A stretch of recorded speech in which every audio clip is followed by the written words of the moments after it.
Surviving infidelity. I, 43 male, need to send a letter of thanks to Dyson. I discovered my wife, 49, of 17 years, 18-month affair when I updated our fan filter on the app it uses. Like the title says. History: married 17 years with no children of our own.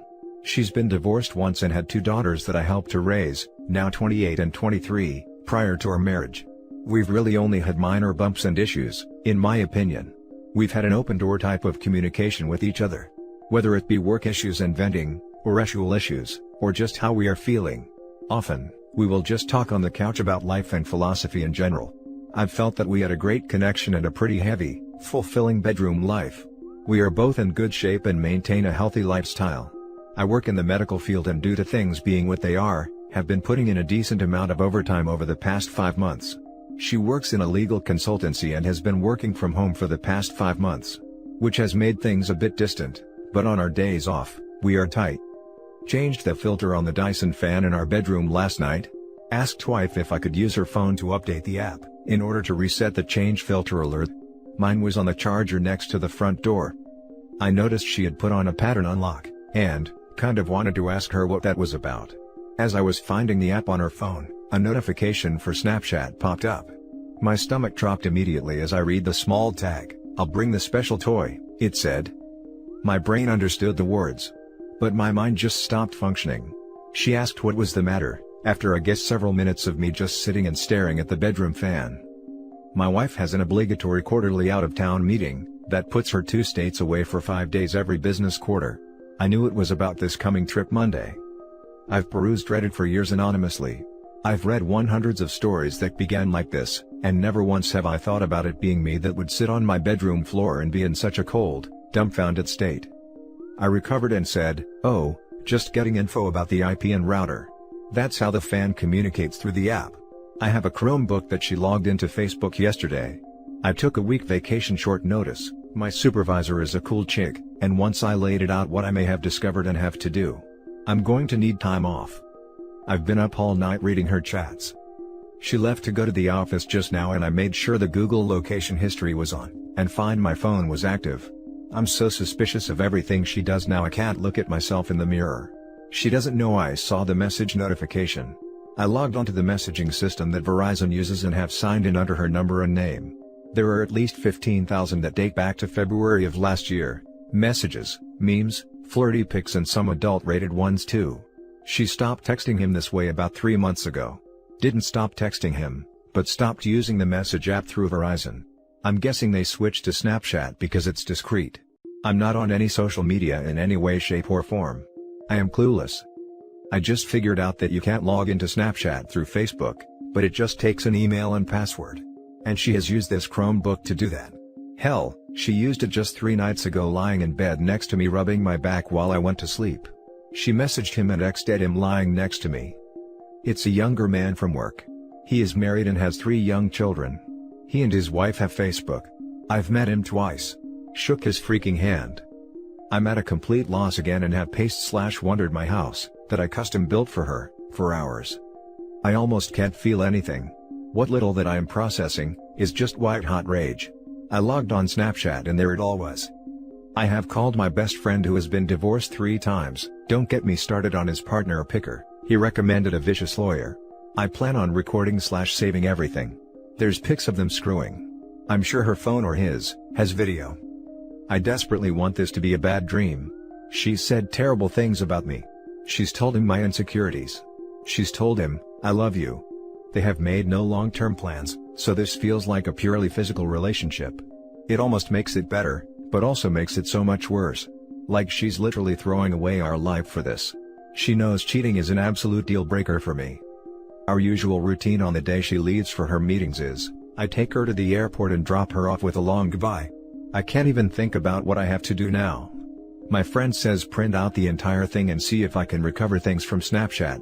From what I understand I can't, unless I have her phone. My plan is to see the lawyer today. I'm paying a ridiculous amount to jump in her appointment line. Get the ball rolling, and hopefully have a plan of action from her. I really want to book a flight and follow my wife to the hotel she's staying at and catch her in the act. I have access to her hotel booking options and have put myself as a contact person, so I can get a room key without alerting her. I think I'm just going to log on to the messaging apps when I get into town and watch it happen in real time. If I could get the papers ready in time, I'd hand them to her. Instead I'm just going to hand her the printouts. It's a 600-page PDF. His wife accepted my friend request. I am debating sending everything now. I am seething. I just don't want to lose any advantage. I'm going to fly there Monday afternoon, log in and see what they've talked about, get a room key to my wife's room and drop off the package in her room with my wedding ring. I'm going to sit in the bar and watch my phone blow up. I'm going to call the affair partner and tell him to meet me in the lobby/bar, and to bring my wife down. Then tell him that a similar package has been sent certified mail to his home address to his wife. As well as a Facebook message that I plan on hitting send on as I tell him. It feels petty and weak, I want to rage and scream, but I'm helpless. This morning all I could do was give her a peck on the cheek goodbye. I really can't stand to look her in the eye. I somehow have to get through the weekend. I guess I'm asking, is my spiteful, hate-fueled plan worth it? I just want to inflict pain at this point. I want to hurt her emotionally. I feel eviscerated, emasculated. I will not entertain an apology. This is the one act that is unforgivable. It takes so many steps to cheat on someone. They all can be stopped until the sin is complete, then it is done. Should I just confront her tonight? Or catch her? I don't think I'll update. I'm truly thinking about never using social media again. And only being with a partner that has a similar outlook moving forward. Added to add, I found a special toy. Keep in mind we have a chest full of adult fun devices. It was already in her carry-on. It's one of those remote control vibes. The ones that can be controlled by an app. It looks expensive. I meet with the lawyer in 90 minutes. Some comment breaks before reading the updates. You need to sleep so you can think clearly. Don't confront her, go to the lawyer first and, please, tell his wife, she has as much right to know as you. She accepted my friend request. It looks like she and the kids are at her parents' place for the week too. Oh, good lord. You hold all the chips right now bro, all of them. It's going to be ugly no matter how you go about it. But I think catching them red-handed is how I would go about it, provided you have the strength to remain cool for the whole thing. I would find a way to include his wife, if possible. She most certainly has a right to know the truth. But whatever you do, protect yourself and your assets first. Get some rest, think clearly about everything, and execute the plan with purpose and determination. You'll fall apart later, but keep your demeanor during your operation. You also might want to think about simply delivering a copy of your evidence to the hotel with a note that says I know. Do not come home and block her number so you aren't tempted to talk to her when she inevitably blows up your phone. Additionally, you might want to think about exposing these two at their workplace. Employers don't usually turn a blind eye to this stuff anymore, especially when the fallout of their affair is surely going to affect their work production. Yes, I've been thinking about notifying HR. It's a law consultant business that is national, they deal with big settlement cases. They do have a pretty strict non-fraternization protocol, but not sure how it would affect them, different divisions. Although she is a superior technically. Now for the first update. I have no clue how to post an update. I'm just editing my post. I met with a lawyer. She was actually kind, and I dare say, compassionate with me. She told me point blank that her job was to represent me in this fight for my future, and my job in all of this was to tell her the complete truth and not make her job harder. I went to Kinko's and printed the file out. Cost $534 for color, because I wanted to have the pictures pop. Shout out to Chris at Kinko's for not making a scene when the photos started coming out. He asked what it was all about, so, I told him. He was taken aback, but shook my hand and said sorry. I went home and crashed for about 3 hours and soon-to-be ex-wife came home around 7:30, usual time. Lawyer said to forget any Hollywood confrontation in a hotel bar. That it would look pretty crazy and unbecoming at all. So, I'm sorry to all of those people that wanted the high drama. She's right ultimately. There are two routes to take with divorce, contested or non-contested. She said I would have to notify my soon-to-be ex-wife that I have retained counsel and in order to proceed, my soon-to-be ex-wife would have to either contest the divorce or we would go through mediation and file from there. So, she got home about 2 hours ago. I asked her if there was anything going on that she wanted to talk about. She said nothing other than the election. She then asked what was bothering me. I wanted to cry, but, truthfully I was cried out. I said I was curious as to why she had a remote control vibe in her luggage. The look on her face was actually more telling than anything I've ever seen. She looked panicked, pale. She began to breathe faster, sweat. I asked why she would have something like that. Who had the code and the app to it? She stammered and the tears began. As I pulled out my 3-file folders worth of text exchanges, I asked if the affair partner's wife would have it. She cried and pleaded that she could explain. I said she had 5 minutes to do it. Of course, she couldn't. I told her what my attorney told me to tell her. I also told her to leave. She screamed it was her house too. I calmly told her that maybe, but I would be notifying everyone about her affair and betrayal. That even the girls will know. Or, she can leave now and find living arrangements for the time being. Hell, she'll be at her work conference for a week. She was speechless. I calmly pulled up Facebook and showed her the affair partner's wife. I said, do you want me to tell her or are you going to do it right now? Tears and moaning and pleading with, I love you, and, it wasn't supposed to go this far. Then my favorite, you can't do this. I said, well, it looks like I'm doing it, as I sent the affair partner's wife a message with the file of their escapades on it. I prefaced it with apologies and a brief explanation. I haven't heard back from her. I leafed through the stacks of paper and started reading random excerpts out loud to my soon-to-be ex-wife.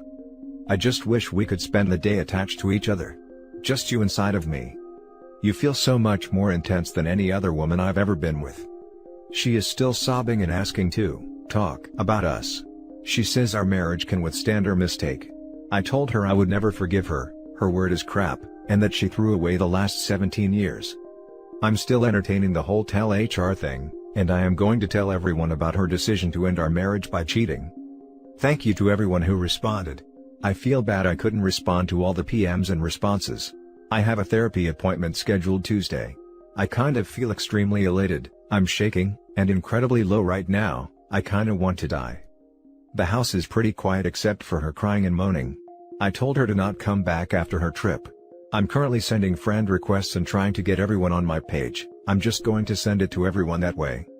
I am going to wait until the morning to call the girls. I raised them from when they were 11 and 6. They are women now, 28 and 23. I don't know what to tell them, or how to handle them. Now for the second update. So, I have received nearly 1,000 requests for some type of update or information on what's going on in my pain and hate-filled life. For my new therapist, he said to go ahead and do it.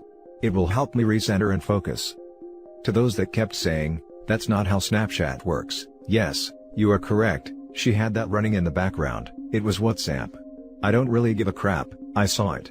I again need to thank Dyson for their app and the kick-ass fan I got from my brother-in-law for Christmas. Here goes. I'm going to give a deeper background on our situation to help with some perspective on why I feel the way I do. My original post was pretty much a stream of consciousness and felt as disjointed as I did then. I went to college in Las Vegas in the mid-90s. I graduated in 1999. I had a blast there. I got around, effed. It was during this formative time I decided to never marry. It was is an outdated concept that essentially removes your agency, and I definitely did not want children. When I graduated with my degree in nursing, I quickly excelled in cardiovascular intensive care. I moved home to Texas in 2001 and pursued my master's degree to be an advanced practice registered nurse/nurse practitioner with a specialization in CV surgery. While I was achieving this, I decided to pursue medical school and shifted coursework to fill in what I needed to apply. It was then that I met my soon-to-be ex-wife. She was a short, chubby, I believe the kids today would say thick, red-headed firecracker. We met in a code. It was intense, both the attraction and the dating. We were saying I love you within 3 months. She was a mother of 2, remember, I wanted to be child-free, that had been divorced for about 2 years. She was just getting out of an on-again off-again relationship when we met. We dated for about 2 years and she slowly introduced her daughters to me, age 11 and 6. She sat me down one night and gave me a pretty heartfelt but pragmatic talk about us, or where we were at the time, and what she needed/expected from me, or any other partner. Essentially, she said it was time to either get married or move on. I was still pretty anti-marriage and she respected that. She was telling me this to give me a chance to think about us and what the future looked like. She had a pretty good point, in that we were living together, 8 months, and even had each other as persons to notify in an emergency. She joked that all that was missing was having each other on our insurance. It was a good honest talk and we agreed that we would continue on for a bit more, but I would ultimately have to make the decision. 2 weeks later, I had an acceptance letter to a medical school about 2 hours away. I was ecstatic and crushed at the same time. I had just had my 26th birthday and was about to accomplish a huge life goal. Then I realized I'd never see her or the girls. My self-doubt got the better of me. Being a medical student, then resident, with a fellowship was going to be a roughly 7-year process. All the while, I could not make the money, or support the lifestyle we had grown accustomed to. I thought about the prospect of at least 7 years of loans, debt, and work, and losing her. So, I declined and switched back to a master's in nursing administration. We got married in July of 2003. It was an intimate and personal ceremony with just immediate family and friends. While my parents adore the girls, rightly so, they have always been standoffish with soon-to-be ex-wife. On Monday, when I told my parents what was happening, and that there was a real possibility the girls could stop being as prevalent in their life as they have been, they told me that they felt that soon-to-be ex-wife was damaged goods, being married prior to and forcing me to compromise. That really hit home, and to a certain extent they were/are correct. After I graduated, I didn't want to be a manager or director. I'm a hands-on guy that likes taking care of patients. The hospital I was at offered a certification in ECMO and a perfusionist credential. It was a highly competitive application, but I got in. For the past 11 years, I have been doing ECMO and all things related. I have had a blast, and it has been challenging as well as heartbreaking at times. My soon-to-be ex-wife decided about 5 years ago that being a registered nurse on the floor had run its course, and she wanted a more 9-to-5 job that did not involve patients or drama. She got on through a friend at a multi-state legal consultancy that specializes in medical legal suites. She abstracts data from patient charts and presents it in the manner requested. So that's the setup. On Saturday morning, D-Day +2, I only slept a few hours.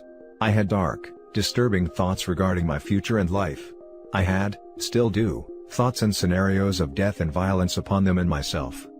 I was in the kitchen making breakfast, eggs and toast, when she walked into the kitchen still bleary-eyed.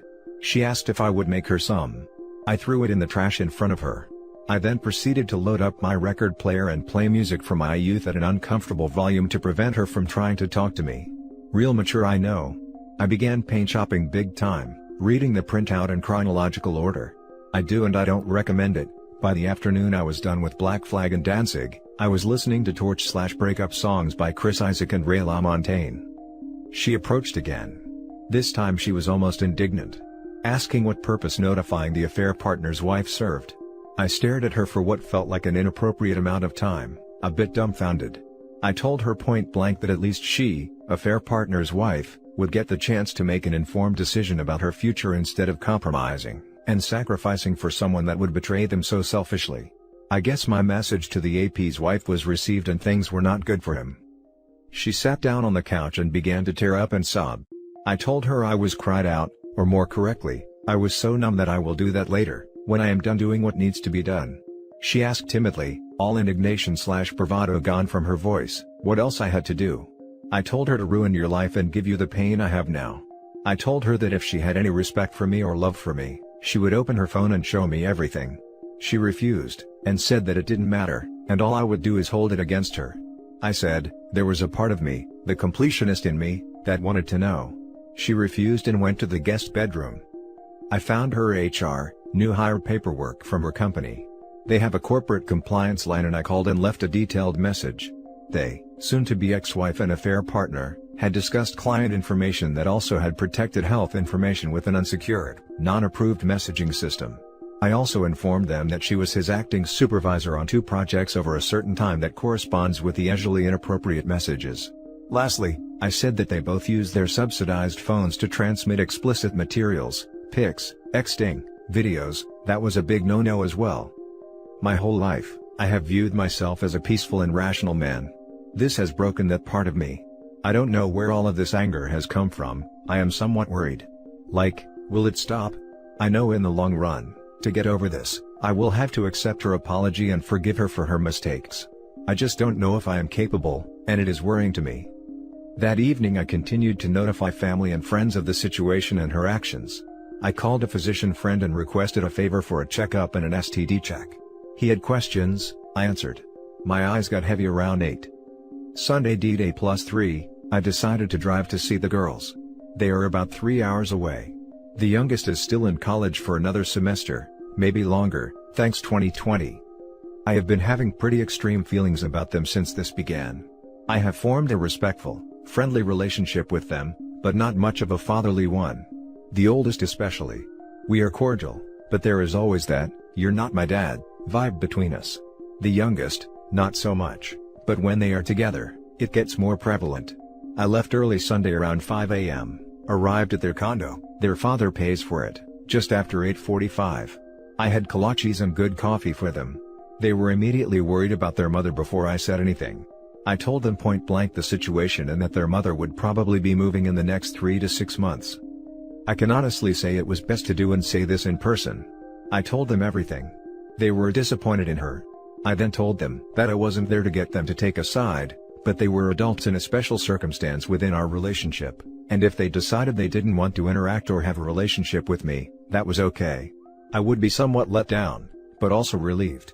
I told them, however, that our relationship or lack thereof should not interfere with their grandparents, my parents. They both agreed that they would like to definitely keep in touch with the grandparents. I left there around 11 and headed home. I stopped at my best friend's house and cried a little. I had essentially helped to raise them as best I could. Their father was absentee most of their childhood and started another family 6 hours away. My best friend decided that I had drank enough the past 72 hours, and I needed to sleep. I crashed at his place that night. I had noticed soon-to-be ex-wife had been blowing my phone up, after I had left the girl's place. Oh well, I was too tired and in too dark a place to care. Monday D-Day +4. I arrived home around 8 and noticed her Porsche was still there. I thought for a moment that she Ubered her ways to the airport. No, she had not. She was up and had breakfast made. She asked me to sit down and eat with her. I did. She asked how it tasted. I told her, like static. I told her I've had a hard time tasting and feeling anything other than bitterness and anger, for the past 5 days. She had called in sick at work, and did not leave for her quarterly meeting. She tried to start talking about how worried she was for me and that she loved me so much. She had gotten a call from her oldest yesterday around noon and they were deeply disturbed by her behavior. I laughed. As I did it, I realized it was not a funny laugh. It had a manic kind of feel to it and took me aback. I said, "Oh, you love me so much you have a 1.5-year affair behind my back. You love me so much you have some other married man. You love me so much you pissed away nearly half of my life because..." She had never given me a reason as to why she did it. I told her that, and it made it so much worse. I went to the liquor service and pulled out the bottle.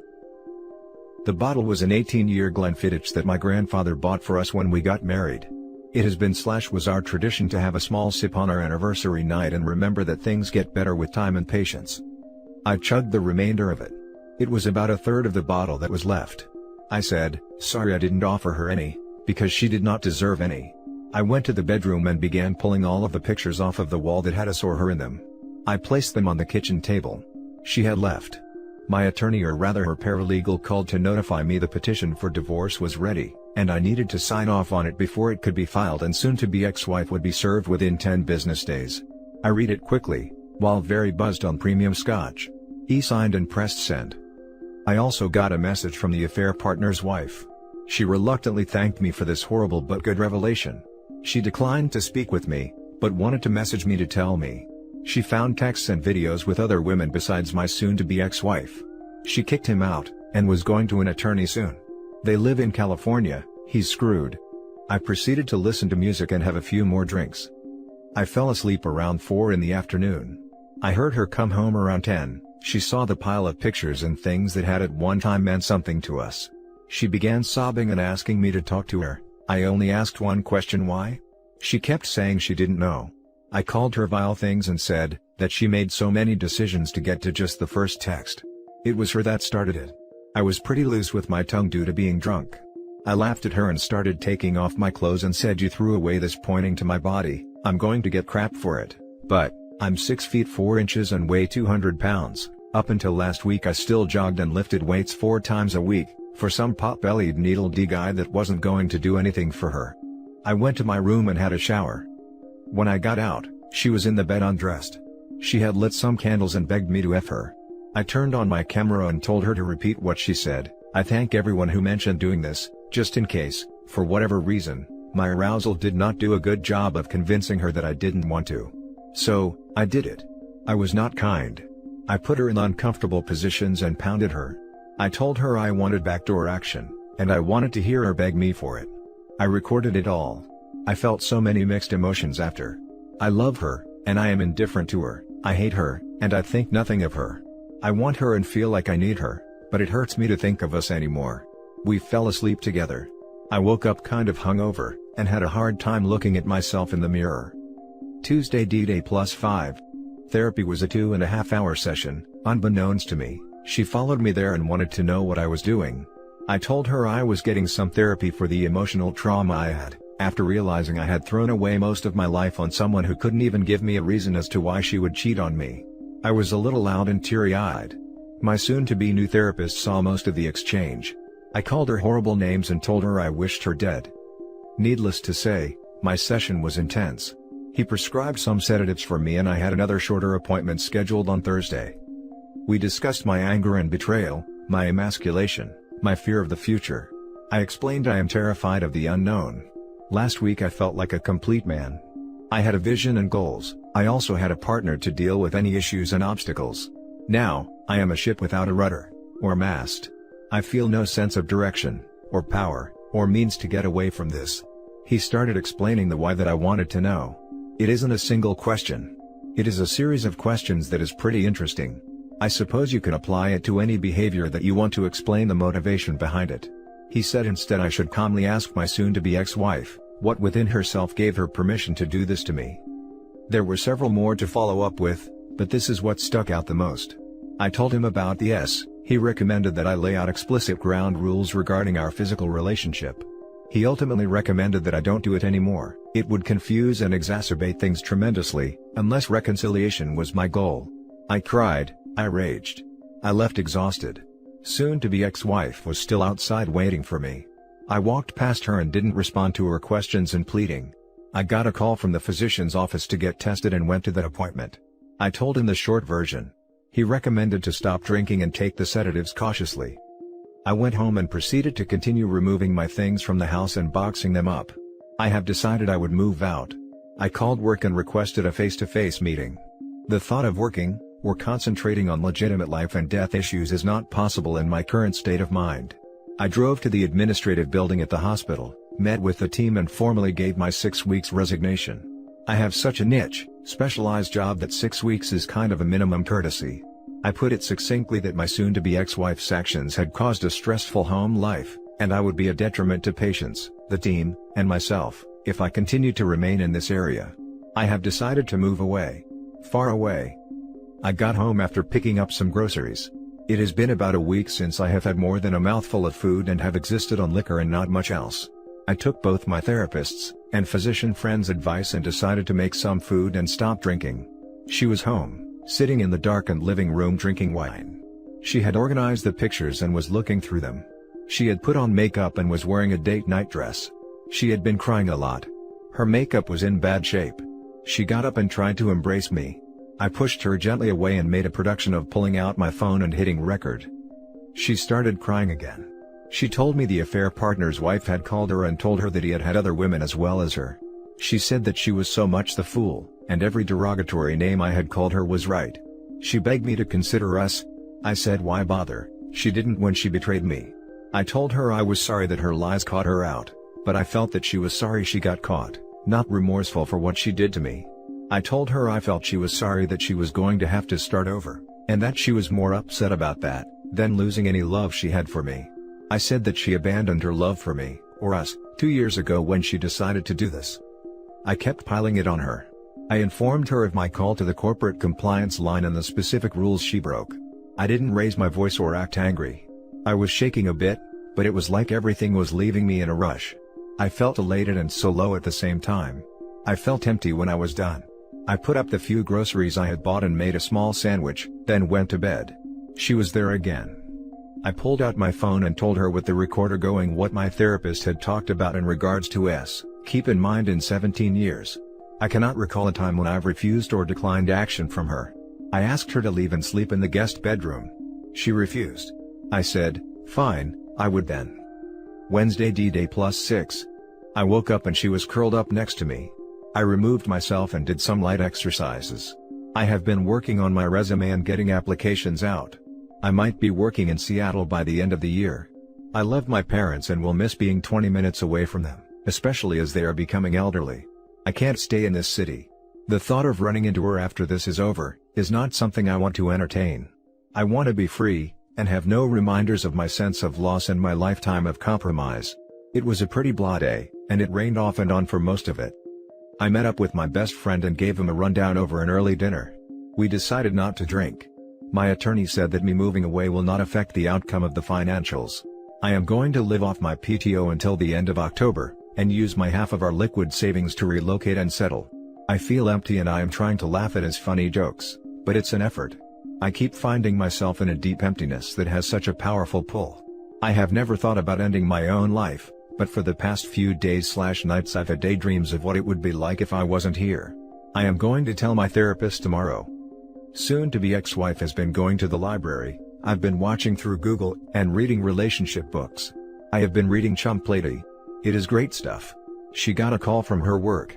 I eavesdropped on a small portion of it, but I know she has a meeting tomorrow, despite her claiming to be sick.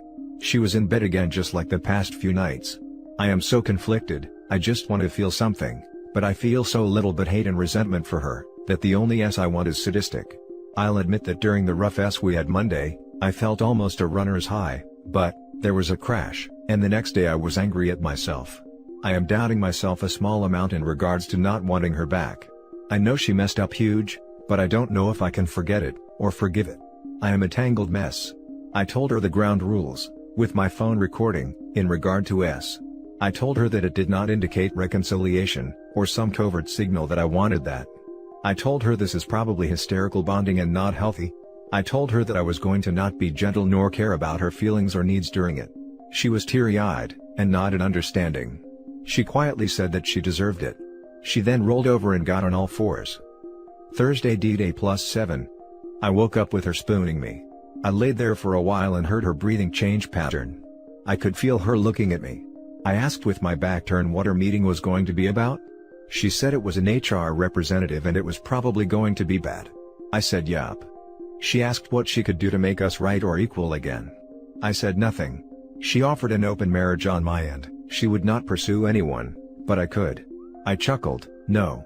I don't trust her. She said that was fair. We had this conversation with my back to her. It was easier than looking at her. I get mad when I see her face. I asked what I did in this marriage that made her so unhappy she did this. She said I was beyond great. I chuckled again. Well, obviously that doesn't matter. She said it was an adventure, like she lived off of the rush. She didn't realize until it was way too late, that if she got caught or if something went wrong, everyone would be hurt. She said it was a huge relief and an unforgettable pain when I confronted her. I got up and made us breakfast. I went to my therapist and told him my plan with work and already had responses to my applications. I told him everything about soon-to-be ex-wife and the S. We discussed my self-ending thoughts and talked about the process involved with them. Again, he wasn't judging, he just wanted me to not get confused, or if I did not understand to stop and process. It was only a 1 hour, 55-minute session and I felt that weird calm again. Like nothing matters for now. Everything just is. When I got home, she was sitting in the living room. She told me that she was fired for breach of protocol with client information and violation of the data security protocols. I said, well, that's too bad. I exercised and made a nice dinner. She joined me. We didn't say much. While we were sitting in the living room, she told me that a fair partner had been fired as well. I said good. She told me she has had no contact with him in 5 days. I asked why not? They were both free now. She could fly out to her soulmate and have all the fun they wanted now. She said I was the only one she wanted. I said no, you had me, all of me, and it still wasn't enough. I told her that in the nearly 20 years of work, and our relationship, I had been approached and hit on too many times to count. I managed to not fall in love or bet anyone else. Now, I am so bitter and angry because of the compromises I made. She asked what compromises. I told her. My wanting to go to medical school, but decided to get married and be stable, my not wanting children, but, because they were a part of her, I accepted them and compromised. I said I made those compromises for our love. But obviously, I had misplaced my trust and love in her. I told her that if I could go back in time, I would tell 26-year-old me to pass her up. She asked again what she could do to bring us back together. I told her that I will not ever compromise for her again, and that means we really can't have a healthy relationship. I told her I would never love her again, and that at best, I would treat her like a toy. Otherwise, she wouldn't factor into my plans or thoughts. I told her, it was just a week ago, she was the first person I thought of when I woke up, and the last person I thought about when I went to sleep. Now it hurts too much to think about her. I am going to walk away from this. I feel like it is starting to constantly remind me of things. I cannot thank those kind people I could chat with and who share their pain and stories that have helped me. This has been on a whole, a good thing for me to do, but I keep replaying things and feelings I'd rather just walk away from. I remain confused about what I want. I don't know if I will ever be 100% about anything with her ever again. I have bi-weekly appointments for the next 4 weeks with my therapist. Now for some comments before we read the final update. Crap, I've had these thoughts. I didn't carry them out like you, but it feels like what I want to do. Literally everything, I compromised for her. My therapist said that I'm not codependent. These were fork in the road of life choices. It would be different if I couldn't separate myself from her and made those decisions based on her happiness. However, if I could have had all the information, I'd have made some different ones. She was effing some guy off and on while we were dating, that would have stopped it for me then and there. That was a very long read. I feel horrible for you and completely understand your pain. I am going to say something though, because you made a comment about her being damaged goods, and that she forced you to compromise is a pretty unfair statement. Going through a divorce doesn't make you damaged goods. Would you consider yourself damaged goods now? Bent but not broken is what I think. Also, it's really not healthy to look at the situation as her forcing you to do something. You're a grown man and made those choices for yourself. I hope you can come to peace with all this and continue to thrive and grow. Would you consider yourself damaged goods now? Absolutely. The baggage I now have from this is going to ruin a lot of possible relationships. She forced you to compromise. Maybe I said that out of anger. Forced is a strong term. More like gave no real options. Our finances, debt all have been driven by her desire to project the power couple image. You're a grown man and made those choices for yourself. Well, yes and no. I don't think 26-year-old me was equipped to handle all of the ramifications of a divorce with 2 children. But, like most of the challenges in my life, I gave them my all. 100% devotion. My expectation was this person whom I was giving my all to do the same. I am growing. I had my perception of my marriage completely obliterated along with the world one tends to build around that. My initial anger and rage were pretty intense with little to no thought of the outcomes. I wanted vengeance and I achieved it swiftly. My growth has come from the peace I've felt that I left nothing behind in dealing with her betrayal, and the fallout has essentially been hers to deal with. She broke everything, I just shattered the rest to start over. I've learned to channel that anger and sense of powerlessness into action and growth. Now for the final update. Sorry good people. My inner Hemingway is not back. I'm afraid this isn't going to be nearly as tawdry or visceral as my beginning of this beautiful disaster. Well, it's been an interesting 5 weeks. I've discovered more. I moved out about 3 days after my last update. Soon-to-be ex-wife constantly texts and leaves notes on my apartment door and car. I told my lawyer, who offered to write her a stern cease and desist letter. I'm contemplating it. My therapist has complimented me on my progress and is confident I can manage the anger, despair, and depression I initially felt. I agree. My soon-to-be ex-wife and I had S1 last time the night before I moved out. I told her again, in no uncertain terms, it meant nothing and would not make me change my mind about reconciliation. She says she understood, but with the constant attempts to communicate, I'm not convinced. She was served notice of the filing for divorce petition the first week of October. The love bombing and attempted hoovering has been borderline psychotic. The earliest hearing is maybe January. If she stays true to her word, it will be quick. If she wants to fight, fine. She got another job about a week after she was fired. It goes to show you it's who you know. Anyway, I'm good. I've acknowledged her shortcomings as a person and as a spouse. I told her I'd never forgive her. I merely accept it happened and live my life from there. I had 2 unexpected surprises over the last 3 weeks. My stepdaughters came to visit me. I told them point blank, that if their mother put them up, that they didn't need to do it. My oldest insisted. It turns out they had had a lengthy discussion with their mother regarding this sordid affair and our relationship came up for discussion. My oldest stepdaughter had always carried a huge chip on her shoulder when it came to me. Well, she apologized for that. It turns out, that her assumptions about me were incorrect. When I was introduced to them, my soon-to-be ex-wife and I had been dating for about 4 months. There was definitely overlap with the on and off guy, and before we dated, my soon-to-be ex-wife had been in an on and off relationship with a man my stepdaughters hadn't met. My soon-to-be ex-wife's first husband had cheated on her, and she tried to reconcile. They did for about a year, then she decided to have a revenge affair. Q on again off again guy. Well, my stepdaughters thought I was that guy. Their father spent most of their lives crap-talking their mother for cheating, but also never disclosed that he had cheated as well to them. So long story short, my oldest stepdaughter apologized and asked for forgiveness due to all the issues she caused. That was a messed up weekend. Again, showing the effects of infidelity and dishonesty. I wish to address the accusatory statements about the my soon-to-be ex-wife has requested while I was making preparations to leave. My soon-to-be ex-wife has always been into BDSM. I was not all that into it. The whole point of it was that I did not provide aftercare for her. Hell, I took classes and attended workshops on being a dom. I did it to make her happy. I am done making her happy. She lost that privilege. She lost my respect as well, something that is pretty much the death of a marriage.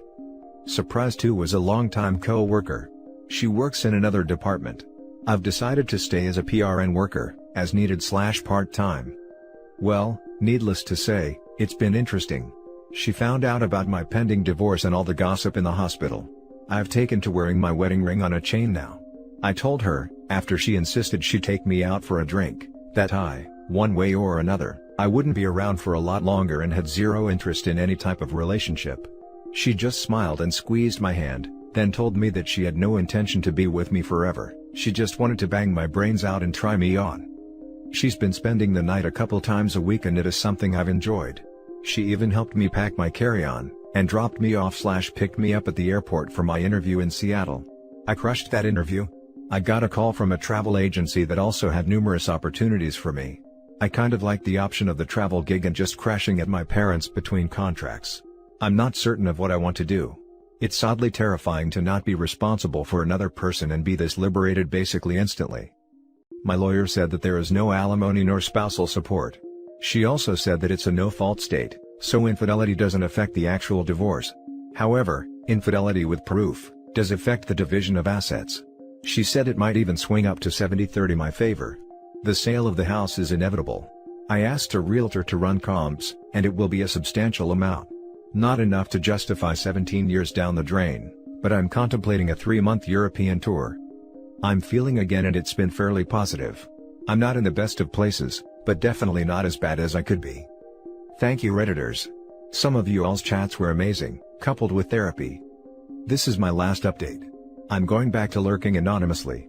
I hope I never have to post again. Now for some closing comments. I read your story again. I remembered it. I think worse than the cheating was the fact that she was mocking you and your insecurities to the affair partner. I never read anything about you confronting her with it. I think it is just pure evil and disgusting to do that, and then tell you how much she loved you. Also, the fact that she actually really apologized when she found out that she was one of the many women the affair partner was seeing. That is when it rang to her that he was just using her for fun and that he would never be exclusive with her, so then she wanted you back like crazy. Such a disgusting woman. I am glad you managed to rid yourself of her. I wish you all the best in the future and hope to never see you back posting here. She really got off on the double life and secrecy. It was like she was pulling something over on me and it was a rush for her. I feel that she is remorseful, as one can be, but nothing will undo this and I won't forgive it ever. Maybe on her deathbed, but that is only a maybe. She has ruined a lot of things for herself. Some longtime dear friends have essentially disowned her. My closest friend at work, his son had his bar mitzvah, and she was politely uninvited. There were other events this month that really showed the loss she's going through. It's on her though. Infidelity is a choice and she made that choice. I counted 6 5-day work trips. So, 30 days. Not to mention the texting and video chat /s. That's a lot of choosing. You're doing great, King. Well, I appreciate that. I don't exactly feel great, just like Chump Lady says, May. Hey, man, thanks for posting the update. I have followed the entire saga and I've been rooting for you. You deserve a happy ending, and I'm glad it's finally making an appearance. Please at least do one more after you've settled somewhere. I'm really glad your daughters visited. You've been more than fair, and I'm shocked they hadn't put two and two together prior to this. At least you've cleared the air, and that's not just one more set of grudges out there.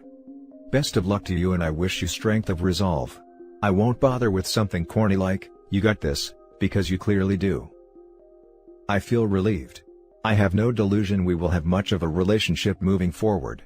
It just feels good to know that I'm no longer the bad guy, or the one who she blames for their parents' marriage failing. I'd like to be in their lives. I was their Mary Poppins, but it's also awkward with my soon-to-be ex-wife possibly using them to breadcrumb or spy on me. Why bother wearing your ring on a chain? Just curious as to why you feel the need to keep it on your person at all? It reminds me that I have loved deeply enough to pledge my life to someone, but to remember what it cost me. When the divorce is done, cast it into the fires of Mount Doom. You don't need a physical reminder. It does feel so cold it burns sometimes. And that's it for this video, guys. If you have thoughts to share, leave a comment below. Don't forget to hit like and subscribe if you like this content. Turn the notification on to get updated on my latest posts. I'll catch you in the next one. Good day, everyone.